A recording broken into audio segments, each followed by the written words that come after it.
know you heard me on the radio, flexing. She loved the sound of my voice, it's the best thing. Daydreaming of the jazz all day. Pick up the phone late night with Larry K. I know you heard me on the radio, flexing. She loved the sound of my voice, it's the best thing. Daydreaming of the jazz all day. Pick up the phone late night with Larry K.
What you just saw was Stephen Ross getting mad at his driver because he didn't pull right up to the side of the plane to pick him up right next to it. He had to walk 10 feet. Mr. Entitled Stevie Ross had to walk. And now we're going to hear it again. Except I'm going to provide the voiceovers. So let's do it. Stephen Ross landing here. Where's Mikey? Where the hell's McDaniel? I watched McGrew. Hey, where the hell? Hey, asshole! Where's Mike McDaniel? Is Harbaugh coming? Hey, Mr. Ross, please don't put your Mr. Ross. What the hell are you guys doing? I told you to lose the games. What is this, Brian Flores? I tell you to lose a game. Give me my jacket. Now, what are you doing? Yeah, fuck you, Ross. What'd you say? Yeah, you're an asshole. Biggest loser. I'm putting this jacket. I'm taking it off. I'm putting it on. Yeah. I'm going to walk right up. And I'll tell you. Hey, you see this guy? Hey, asshole. When I own the Dolphins, I lose. I want to go interview GMs now. And I don't want to play any games. And you don't give me any more shit. I'm getting in now. We're going to go interview some GMs and watch McGruber. And I don't want to hear any more lip. I'm getting in. Yeah. That, ladies and gentlemen, that was Stephen friggin' Ross. That's a real video. That's a real video of him getting mad, okay, about somebody not picking him up right in front of the damn plane. He's just a loser. The guy is a friggin' loser. I can't take him. I can't stand him. Cap, Phil, what's up? Carrie D, everybody here. One jacket that man will never wear is a Hall of Fame jacket, and he will never get us to a championship at all because he's a friggin' bum. You saw my rant yesterday, and now today, what do we see? What? John Harbaugh available. Now, will John Harbaugh come here anyway with that doofus in charge? Probably not. I mean, anybody who's worth anything, has any leverage, would not want to come here to work for Stephen Ross because you have to work for also Shore and all these other weirdos and Garfinkel, and you have to use the new logo, and it's all just stupid. So why would you come here?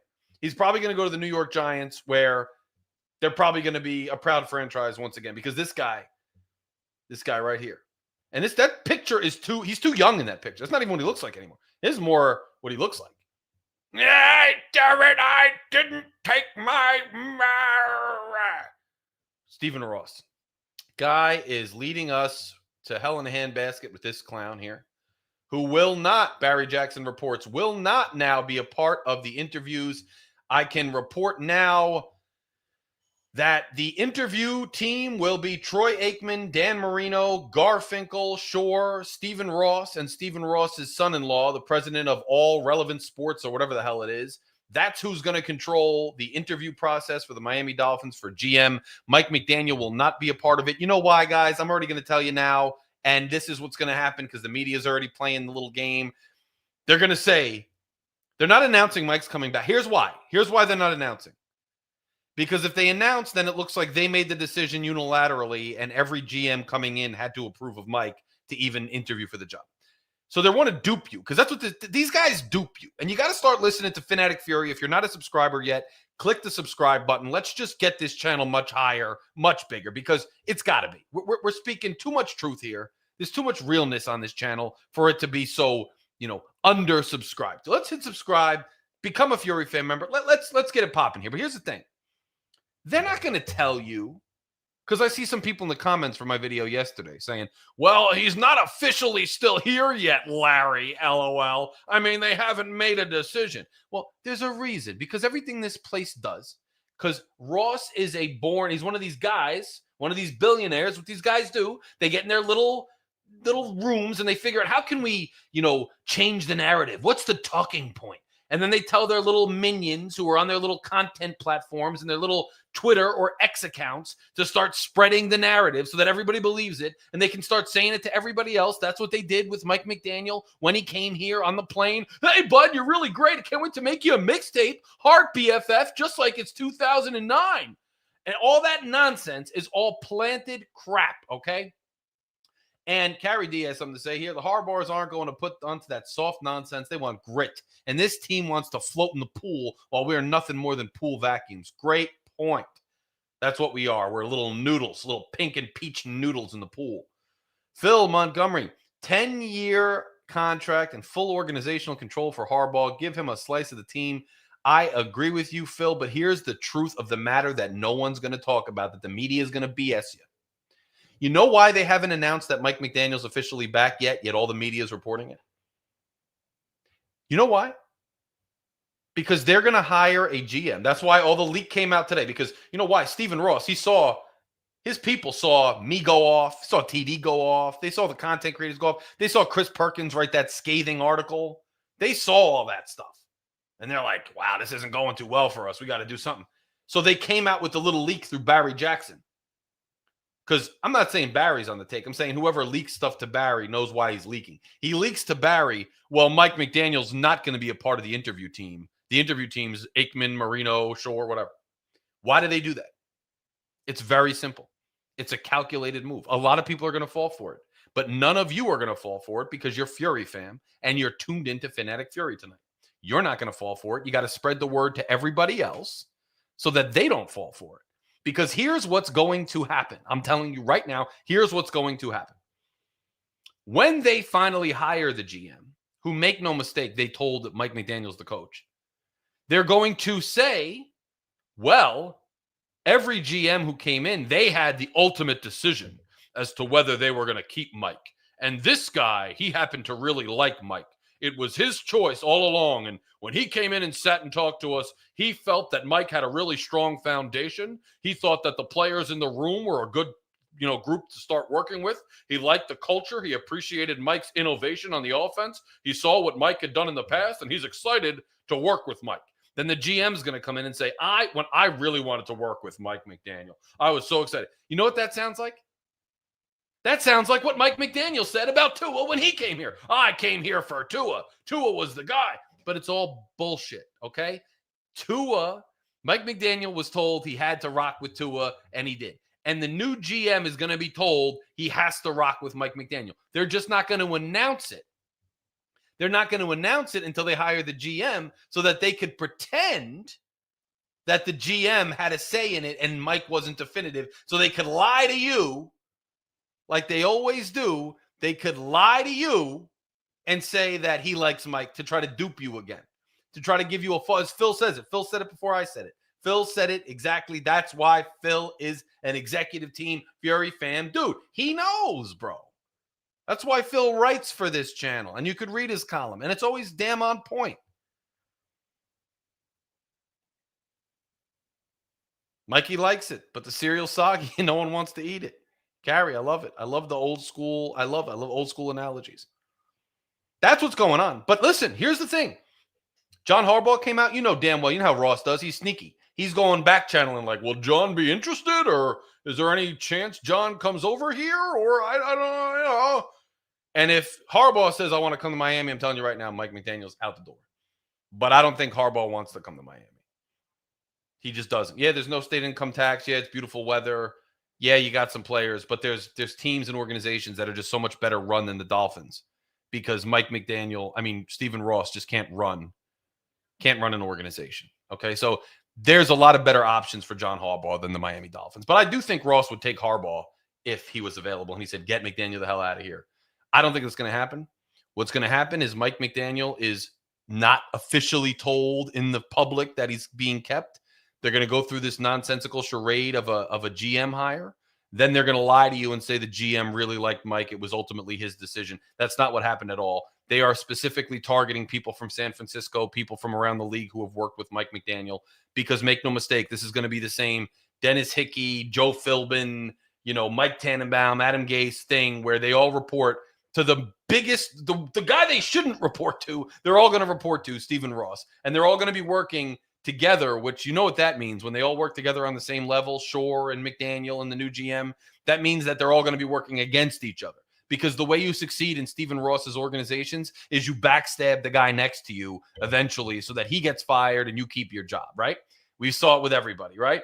Greer, he got backstabbed by McDaniel. Now the new GM is going to come in. The new GM is going to backstab McDaniel. Then there's going to be a new coach. That coach is going to backstab the GM. That's what always happens, right? Greer backstabbed Tannenbaum, then Greer's in. That's how this organization works.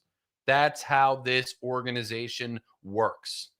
So don't get the wool over your eyes. And if you're in here, again, click the like button, click subscribe, join Fury Fam. Let's get the views up. But here's the thing. Don't fall for the nonsense. And I'm going to bring G up in a second. I know you guys want to hear from him. I know you guys are aching. He's here. I'm looking at him right now. I can see him. You can't. He's coming up. He's about to come up. But here's the thing. Okay? They're going to come out and say, I promise you, whenever they hire this GM, unless Harbaugh and some miracle happens, they're going to tell you that the GM loved Mike McDaniel and it was his decision. They didn't force him into anything. It was ultimately his decision, but he ultimately decided to keep McDaniel. That's going to be a lie. And it's going to be a lie. I want you to know that. I want you to remember Stephen Ross yelled at his driver for not pulling up right next to the plane and probably getting sucked into the engine and possibly causing an explosion because Stephen Ross didn't want to go in the rain. That's how, see these guys, if you watch this driver, I just want to show you one more time before G comes up. I just want to show you how stupid Stephen Ross is. So Stephen Ross, let's get him up here. So let's take a look.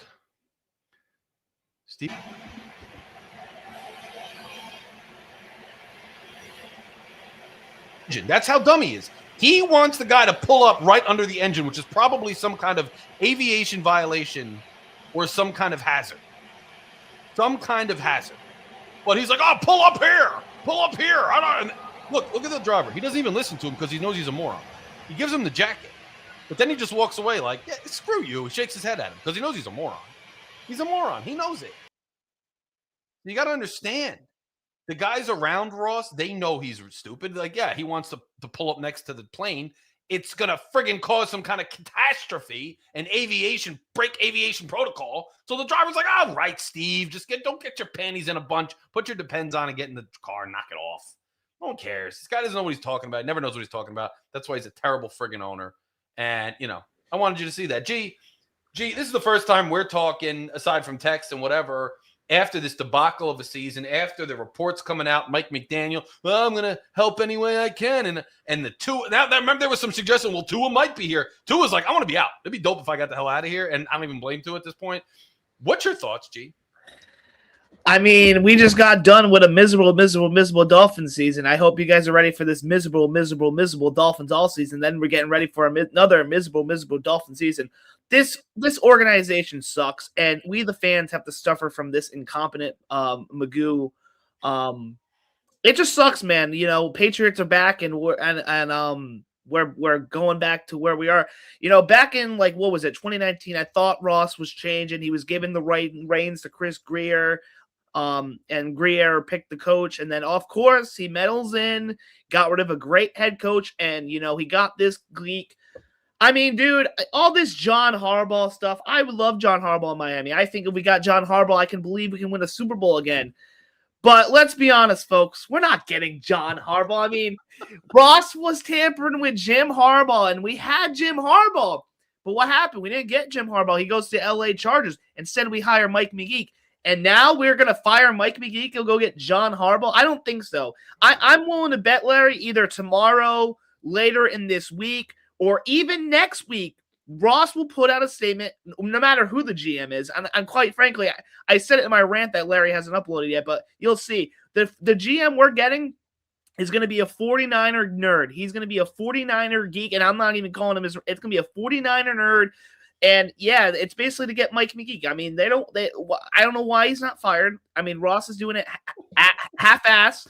And either tomorrow, later this week, or next week, Ross will put out a statement saying, Mike McGeek, it will be the head coach of 26. I like him. I believe in him. Or instead, I believe in him. We all believe in him. All this glitz and glamour stuff. McGeek will be the head coach next year. And, McGeek said there will be an open quarterback conversation, Larry. I also said this in the rant that you guys will see shortly. I kind of have a sneaking suspicion Tua Tagovailoa is going to be here next year. And he might even be the starter next year. He might even be the starter next year, man. That is insane if that happens. It's just insane. Here's the thing I noticed, G. I was thinking about these coaches and like how much he absolutely loves McGeek. And I was thinking the only coach that he fired so quickly and didn't like was Brian Flores. Brian Flores, because Chris Grier hired him, not Stephen Ross. Remember, people forget this little tiny like 2-year window that happened with the Dolphins. They forget what happened initially. Stephen Ross said, I'm putting Chris Grier in charge, and we got to do it right. One guy at the top and tear it down and build it back better. He's told me the right way to do it. He's a football guy. And he stepped back, and Chris Grier drafted some guys, and then he screwed up some draft picks. We're not going to lie, but he hired Brian Flores. He had Fitz magic here. Flores was installing a culture in this team. Flores was building this team. And yes, they weren't going to just lay down and tank, even though Ross was like, oh, I'll pay $100,000 if you do it. Whatever stupid shit he said. He was like, bro, that's not how this works. Just get your big-eared ass out of my face. You're gonna strip assets from the team. That's what Grier did, so that they're probably gonna tank just by virtue of sucking in general. Flores was too good of a coach. They had too much heart. The culture was turning, and they couldn't tank, which is a huge loss for us because we wound up with Tua instead of Joe Burrow, who's a much better quarterback. You got Herbert. Yeah, or could have got Herbert. Could have got Love or Herbert. So many guys it could have gotten. But this is what I'm getting to, G. Instead of that, what happened was Ross got impatient because Flores wasn't one of his typical cornballs that he likes to hang out with. And he knew Tua was coming out in the draft. And I believe people will tell me all the time, all these beat writers, no, it wasn't Ross. It was Grier. It was this, is that. Of course it's Grier because Grier's a scapegoat. Let me tell you something. Ross definitely wanted Tua because Tua was the hype train. Tua had the jersey sales. That's what Ross loves, the hype train. He wanted Burrow. I get that. Yeah. But once you can't get Burrow, he's not getting Love. He's not getting Herbert. Why? Because all the Tua near nerds out there would not be happy because they all wanted Tua. It was tank for Tua from the Herbs, and they wanted Tua. And so Ross went out there and he made Grier draft Tua, even though I do believe that Brian Flores was against it. I don't think he was like, I'm leaving if you do it. But I think he was like, I think we should go with Love. I think we should go with somebody else. They drafted Tua. Then they made him play Tua, even though Fitzmagic was leading us to the playoffs. And here's what happened. As soon as Tua and all of them got in there and they're all hanging out, Ross didn't like Flores because Flores was a regular guy with actual balls who actually wanted to win. So what did Ross do? The next hire, when they fired Flores, they say it was Grier, and Grier made the McDaniel hire and all that crap. No, it wasn't. Ross just couldn't help himself, G. He couldn't help himself, so he went out and got another nerd. Because, G, think of the guys he's hired. Joe Philbin, Mr. Gumshoe Gum Wrapper, okay? Adam Gase, crazy-eyed Gase. Remember crazy-eyed Gase? Remember he had a friggin' O-line coach like, can't wait to see you, baby. Can't wait to see you. Like snorting coke on TV. Like, Ross hires these nerd weirdos because Ross is a nerd weirdo, bro. He hangs out with these guys. He couldn't hang out with Flo, but he hangs out. Remember Greer? Like, I'm more worried. You're more about the line than I am. Greer's another nerd. This is the people he hangs out with. Freaking nerds, because he's a nerd. He just likes McDaniel because he watches McGruber and wears capris. So and now he was gonna keep him on the team. Gee, I can't take it anymore. I've been fed up since last year. I mean, we finally got rid of Chris Greer. It was looking promising. We benched Tua. It looks like he's on his way out. And it looked like Ross was going to finally do it, but he just can't help himself, man. And, you know, this Troy Aikman news, I had hope. I had hope that Troy Aikman would do something, but what is he doing? Because he's, as a consultant, I mean, why is he not telling him, hey, you got to fire the head coach, or at least telling him? Maybe he is telling him. I don't know. Stephen Ross is one. He's probably does good in business. Well, Larry on his rant, I mean, he had daddy's money and stuff. Ross is probably the dumbest mother effer on this planet, man. But I mean, and unfortunately, like, listen, I love Ross. I mean, I don't love him. Like, I don't hate him personally. Like, he's probably a guy I'm willing to go get beers with or something. You know, watch him. I mean, he's done a lot of good for the city. You better pull up that car close to him to pick him up, G, because otherwise he'll be mad at you. I don't know. I mean, he's done a lot for the city. You know, he put a roof over our heads. I mean, yeah, parking's insane and whatnot, but he's put a roof on our head for the stadium to cool the heat, I guess. He's brought F1. I know a lot of people don't like the F1 track, but F1's actually an attraction. It's really, and I love F1. I think it's probably the best racing event, but that's neither here nor there. I mean, tennis courts. I mean, he's brought the FIFA World Cup to Miami. I don't know if he was the sole reason. He brought the Club World Cup. We had the Copa America down there final. He's done a lot of good for the city. Even the Dolphins Cancer thing, I think he's raised a lot of money for that. I mean, he's really good. But when it comes to Dolphins, he's just not it. And I hate to say it, I'm not wishing ill will on Stephen Ross. I want him to live until 100, but that sucks for us as fans. I want him out. I want him to sell the team. I want him to pass it down. But I don't want anything bad to happen to Stephen Ross. I'm not wishing ill will on him. I want him to live a happy, long, healthy life. But I've been starting to think for years, or these last couple of seasons, mainly now this year, I think this team would be much better with him in the grave. And I'm not trying to be a dick. It's just I want him. I don't want him to die. I want him to live a happy, healthy life. But I'm starting to think with him in the grave, I think that's when we're gonna start being good. And I don't want that. I don't want to say that. But like, I'm starting to think that way, man. I don't want him to die. I want him to live happy, healthy. I'm not gonna do any harm to him. If I saw him, I'll give him a nice handshake. I'm not gonna do anything. But you know, we're a complete blank show. We are a complete blank show. We're gonna hire this GM to work with McGeek. McGeek's already a hot seat head coach. And you're just wasting time. And we've been wasting so much time. We fire the GM, keep the coach. 4 years later, maybe a year, we fire the coach, and then we stick with the GM, and then we're wasting time. And I don't know how old Larry is, but he's up there in age. I mean, we're just wasting time here. And we're sitting on our couch on Sundays. We'll occasionally win 10 games. Maybe we'll go to the playoffs, and then you know, we'll get blown out. I mean, we're just wasting time here, and we needed to do what this GM you needed to. I mean, maybe that McGeek still gets fired. I mean, but maybe we do get Harbaugh. But like, I have no hope with this organization. If McGeek stays here, I have definitely no hope. If he fires him, gets Harbaugh, gets the right GM, maybe I can summon hope. But like, I don't care who we sign anymore. I don't care who we draft. We're just wasting these players' times. We're wasting their careers. And yeah, even though we with the 11 draft pick, we might draft someone good. It doesn't matter. Devon Achane, I love him. I respect him. He's a great football player. He's just wasting his time. We're gonna probably end up paying him a bag for what? 4 or 5 years. He'll be burnt down to the ground. He'll be not as good as he is now, and we just wasted his time. By the time if we build it up, and McGeek, I mean, he says it's not a rebuild. I don't know what he's smoking. I really don't. This team, there's a lot of holes. I mean, and the reasons why I want McGeek fired there are plenty of reasons. I mean, sure, does he have cool play designs? Yeah, he does. I could do it in Madden. I mean, the fan base also making these excuses for McDaniel. I'm not going to spoil everything because I want you guys to watch the rant, but like the third downs, third and short, we can't convert. 4th and 1, we're not converting. He doesn't run the ball when we need to run the ball. Second half, we come out flat.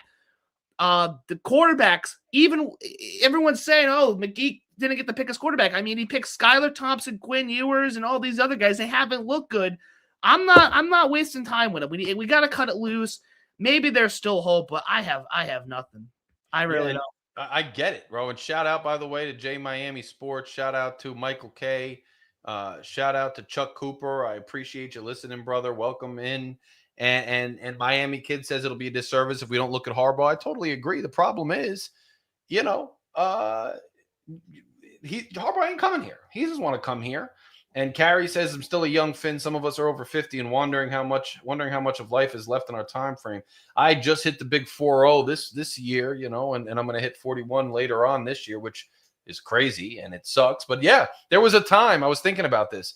I was watching Dan Marino highlights the other night because that's the depraved state I'm in. That's how bad it is. I'm watching Dan Marino highlights, just top 20 Dan Marino plays. I'm like showing my girl, like, look, this is the fake spike. This is the fake spike. I swear we were good. We were good. You can't even see it. It's like VHS. It's all like raggedy. You can't.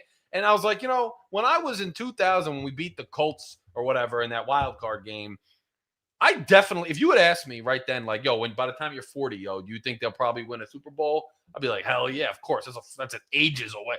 They haven't won a playoff game since then. I've been living my life. I was like that nothing, Larry. Dude, I have no. I'm 40. I was in high school when they won a playoff game. I was in high school last time they won. That is insane. Ross was older than me at that time. Like older than I am now. What are we doing? Like I agree with you too, G. Like if they keep, I can't get over it. It's just, and the problem is the fan base. Yeah, like they make excuses for everybody, and the media is their mouthpiece. Like you start watching. This is why I had to do my rant yesterday, because I'm out here looking at the content sphere, and I'm out here looking at the media sphere, and it's like as if nothing happened. Like barely reporting at all on Mike McDaniel. Just like, well, let's look at the GM list, bro. I don't care. Let's talk about, like, everybody gets away with nonsense. And this is like well over 20 to 30 to 40 to, like, I put so many away since the last playoff win, Michael K. It's a joke. Guys have been doing like long terms that I put them in, and the Dolphins still haven't won a playoff game. I went to law school. I went to undergrad. I graduated high school. I took time off for community college and finally got out of college. Then I took some more time off to find myself. I chased a rap career. I went to law school. I interned. I became a lawyer. I switched jobs, and they still haven't won a single playoff game. Playoff game. I haven't seen nothing. I haven't seen a playoff win. I haven't seen a good quarterback. I haven't seen anything. It's insane. And it's like, here's the thing, G. Like, it was funny because I was laughing at what you were saying because it's so true. It's like at the end of the day,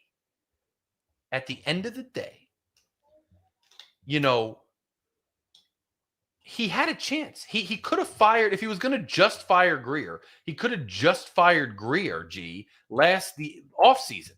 But he kept him, and then he fired him like 5, 6, 7, whatever it was, games into the season. Why didn't you just wait if you were going to, like, what are you doing? I thought he was really going to fire him together. Why did he even bother waiting to fire him if he was going to fire him anyway, but also keep McDaniel? It makes no sense whatsoever. And I just don't understand why he can't figure it out. I just don't, like, either he's really just that plain out stupid, or he doesn't care. That's what I think is true. I don't think he cares. I think he likes McDaniel. He doesn't care about us. He doesn't care about winning. I really believe that now. I do. I mean, Larry, I honestly think this I shouldn't say everyone. I think this fan base doesn't care. I mean, look at the Patriots. Now, I live in Patriot country, and Larry lives in Jet country. I mean, those are two polar opposites of Miami. I mean, those fan bases are crazy, but I'm going to keep going with the Patriots. If this was the Patriots, right? You guys remember Mac Jones? They ran him out of town. Could you imagine if they brought in a quarterback or brought Mac Jones back with like an offensive-minded head coach, or maybe Jerron Mayo? I believe he did. But if they brought an offensive coach in, the Patriot fans would be livid. They wouldn't even think twice about keeping him. Same thing with Jerron Mayo. They hired Jerron Mayo, and it didn't work out when they fired him. And now look at them. They got Vrabel. And everyone wants them to use the excuse, well, Greg, if you fire Mike McGeek, who are you going to get better? Well, that's the same thing we were saying about Flores. When you fired Flores, who were you going to get? We didn't get any. I mean, there was Brian Dable and a bunch of other guys out there, but like they weren't up to Flores' level. I mean, now if you fire McGeek, okay, we get Vance Joseph, or we get another first-year head coach, or maybe you get a Raheem Morris or Kevin Stefanski, whoever.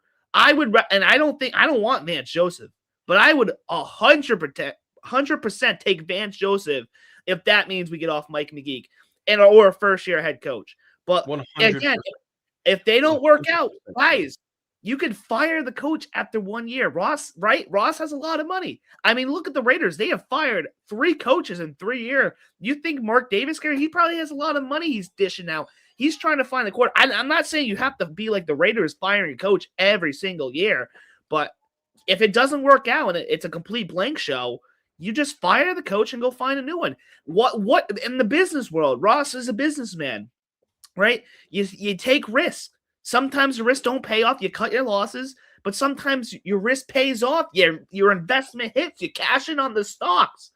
If you go get Anthony Campanelli, a guy I've been saying, or Chris Shula, or whomever, maybe you go get a outside the box hire. Maybe you strike gold, and we got a head coach for the next 20 to 30 years. I mean, look at the Seahawks. They got Mike McDonald. I mean, he might be a good head coach. Dan Campbell. I mean, again, why didn't we hire him in 2016? He's not ready, but I mean, you could have had him. You could have given him the job. I mean, he had them boys playing. Yeah, no, like risk. It's just, I just, you got to take a swing and you got to take a chance, G. And there's just been no chances here.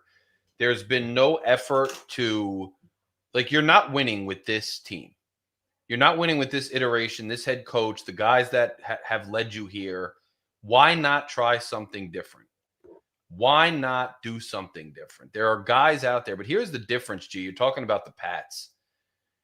The Pats are a desirable place to go because they've won before and they believe in craft and they believe in ownership. And so it wasn't hard, in my opinion, for Kraft to turn around and fire Mayo right away when Vrabel became available, because it was obvious that Vrabel was going to go there.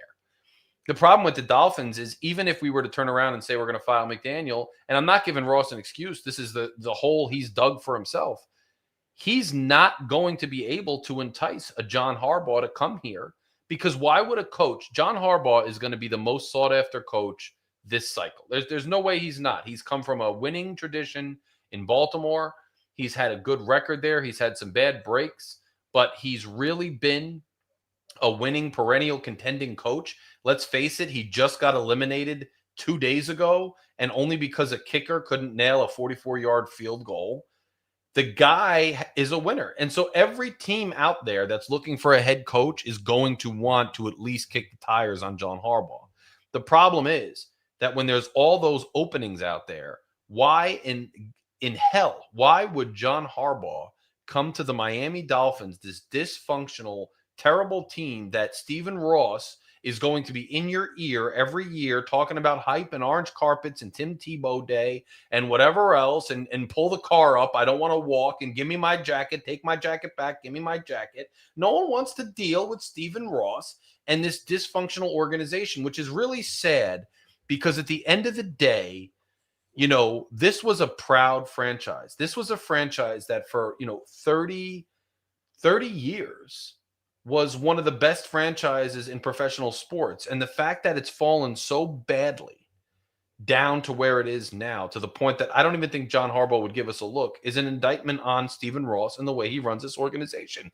The Patriots were able to pull the trigger, fire Gerard Mayo because Vrabel was available and he wanted to come there. I have a Jets fan friend who I just saw this weekend who was telling me he was 100% sure that Vrabel was going to sign with the Jets. He was ready to go until the Patriots called up, said, hold on, we're going to get rid of Mayo and we're going to bring you on. And he went. We don't have that kind of leverage or don't have that kind of allure. Despite what people think, G, about, oh, everybody wants to play in Miami. Yeah, the players want to come here. You know why? Because the weather's nice, there's no state income tax, and the coaches and organization let the players do whatever the hell they want. And there's very little accountability. There's very little penalty if you don't win. It's all good. You get to go home, play your video games, hang out by the pool, go to South Beach, have a drink, be a celebrity. It's not that much about winning. That's why everybody wants to come here. Coaches don't want to come here. You know, the last really good coach we had in this building was Vic Fangio. And Vic Fangio jetted as soon as he could to go to Philly. And you had our clown players on Twitter, on X, kick rocks, this and that. They don't know how to use people, whatever. You know what he did when he went to Philly? He won the Super Bowl. Okay. So, you know, and the same thing, remember Jay Ajayi? We're going to get rid of him. We'll show him. He got hurt, but he still won the Super Bowl. No, I mean, guys who want to win, this isn't the place to be. And John Harbaugh wants to win. He's a gritty dude. He doesn't want to be down here with Stephen Ross and his nonsense. And that's just the sad truth. We don't even have a chance at a guy like that. The only way we get John Harbaugh are two reasons: money or control. You're either going to give him full control or you're going to give him a blank amount of money. You're going to hand him a blank check, tell him to write down whatever amount of money he wants, and then Ross will give it to him. Good point. No, the only way Ross could do it is say, name your price, I'll beat anybody, and you have full control and maybe a long-term contract with full control. I won't get in your way. Maybe that might be the only way. You're right. But I don't think he's going to do that. I really don't. I think he's content with McGeek. I don't think he wants to work with somebody like Harbaugh who actually knows what he's doing, because then he's not the big dog in the room. Then that person gets to tell him what's what, and that person's going to say, Mr. Ross, all due respect, go take a seat. And I don't think he wants that. I think he wants a guy who plays the game. I'm sure Chris Greer played the game. Just look at him. Just listen to him. There's no way he didn't play the game. I'm sure Mike McDaniel plays the game. I know Joe Philbin played the game. Adam Gase, when he was looking directly at the camera, he could play the game. But, you know, at the end of the day, Ross wants somebody where he could be the big dog, who has that corny, dorky personality, who fits in with the culture that he's establishing. Unfortunately, for us, the culture does not win championships, G. That's the unfortunate part. Yeah. I mean, why didn't we get Jim Harbaugh? If that's the case, if Rob, right. I mean, everyone's saying Ross has a great relationship with the Harbaughs. Why didn't we get Jim Harbaugh? Is it because they were forcing his hand with Tua? I don't know, but little breaking news here. I don't know if anyone cares, but I'm gonna announce it. According to Jim Harbaugh tweeted this out from his Twitter account. I'm assuming it's real because he has a check mark and there's a picture of Jim Harbaugh. But Jim Harbaugh tweeted out, congrats to a great Michigan man, Stephen Ross, to be inducted into the NFF Leadership Hall of Fame. Do with that what you will, but maybe that's a little Harbaugh reference for John, but I highly doubt it. I think he's just supporting his lovely Michigan man. But congrats to Ross on making a Hall of Fame for leadership. Yeah, it's definitely Michigan, but they're going to do that type of stuff. I don't know what the NFF is. What is it? Financial something or other? I mean, he donates a lot. He gets, they're going to. I have no clue. This is what they do, and, Michigan man, this, that, the other thing. And somebody says, in the chat, he tried to hire Harbaugh's brother, so I'm wrong. Bro, let me tell you something. He tried to hire him, and it didn't go very far at all. And as soon as he could, he got rid of Tony Sperano and brought in nerdy Joe Philbin. He didn't hire him, whether he tried or not, whether he tried to allure him or whatever. It didn't work. It didn't click because that's not the kind of personality that Ross could deal with. And Ross isn't the kind of personality that the Harbaughs could deal with. So, end of the day, you can say that all you want, but, Ross has done his track record of hiring is all the same dude. Philbin, Gase, McDaniel, they fit a mold. They're nerdy. They don't have a lot of backbone. It's the kind of guys they are. And I definitely don't think that that's a subliminal he's coming at all. I think it's just Michigan people run deep, man. The college ranks run deep. And I think it's just, rocking with his Michigan alum. Gee, you might be muted. I don't know. Yeah, I'm muted. Man, so G, I mean, we've been going for 43 minutes. I know you got a lot going on. I got a lot going on. We just talked my ass off yesterday on the rant. Anything else you want to say about this, on this postseason thing? I mean, we'll catch up with people throughout the offseason. We're not going to do a weekly thing, but, G, you're free to submit stuff. I'm going to upload your rant right after we get off. You're free to talk. We'll hop on here and there. I'll hop on. We'll give you offseason content. We'll talk about the draft. We'll talk about the GM hire. But for now, it's the first week after the season. Anything else, G, on your mind? Just hope and pray. Yeah. That's all we can do. Just hope and pray. Hopefully Ross wakes up tomorrow. He's like, I'm not meeting with this clown. I'm going to go get Harbaugh right now. And hopefully we hire the right GM. We'll see who that is. I just know what's coming. I think the 49er, one of these 49er nerds, McGeek and Tua are all going to be here. I don't want that. I hope it doesn't happen, but we'll see. Totally agree, bro. I think at this point, like I said, you just kind of lose hope. If Ross doesn't understand at this point what to do, he's never going to understand. And so at this point, we're kind of just out in the water without a paddle. And until something changes one way or another with this franchise, or we just get absolutely crazily lucky, nothing's going to be different. And we're going to be stuck here where we are. And that is what it is. Guys, I want to shout out all the Fury Fam members, everybody who joins and watches the behind-the-scenes videos on the channel, everybody who reads the column for members only. You guys help keep this channel afloat. Everybody who is tuned in, everybody who has liked the videos, subscribed to the videos, shared the videos with your friends, shared the channel. We are, over 3,000 subscribers and over 3,100 subscribers at this point. It's been a very long journey since I was only at about 60-something subs, and TD hit me up because he liked my content. I went on the show with TD, met G, met Shake, and it kind of took off from there. And so the journey is not done. The channel is going to keep growing. We are going to continue to cover the Miami Dolphins, even though sometimes it's really painful. But I do it for you guys, and I do it because we are a family here, and we keep it real, and you guys show your love and support. So I just want to shout you out specifically. And guys, if you're members and you haven't sent me your address, you got to send me your address. I'm going to send you some swag. G has a hat, and Phil got some stuff, and we got stuff out there. So you're going to get some more tokens of my appreciation. Next season, I'm going to send out more tokens of my appreciation to everybody as well. And this thing's going to keep growing. It's just, I hope the Dolphins turn the corner. I hope the Dolphins actually start playing well and we have more to talk about, because this channel is going to be much more fun with much more views and much more going on and much more content if the team is actually relevant. So I'm hoping we get there. But in the meantime, I just want to thank all you guys for another awesome season. I will continue to bring off-season content. There's behind-the-scenes content. We will break down the GM hire. We will discuss what goes on with the Dolphins. We will talk about signings. We will talk about the draft. We will talk about the schedule. We will have off-season content. And so keep it locked here to the Phin-Addict Fury channel, man. And thanks all of you for rocking with us and listening. Make sure you keep spreading the word about what we got going on here. Let people know. Let's grow this thing, man. And everybody enjoy your off-season. But I'll see you. I'll see you during the off-season. So I'll see you all too. Hopefully, like Larry said, when this thing gets turned around, we can have a lot more positive. Yep. So until then, and hopefully I'll see some of you guys at games and stuff and all those events. But until then, I'll talk to you as soon as we get some other news, or I just feel so angry I got to rant. G's rant will be out tonight, so tune back in for that. If you haven't seen my rant from last night, go check that out. And we will be with you then. Until then, Larry, K, and G are out. Fins up, even when they're down. Peace. I know you heard me on the radio flexing. She loved the sound of my voice, it's the best thing. Daydreaming of the jazz all day. Pick up the phone late night with Larry K. I know you heard me on the radio flexing. She loved the sound of my voice, it's the best thing. Daydreaming of the jazz all day. Pick up the phone late night with Larry K.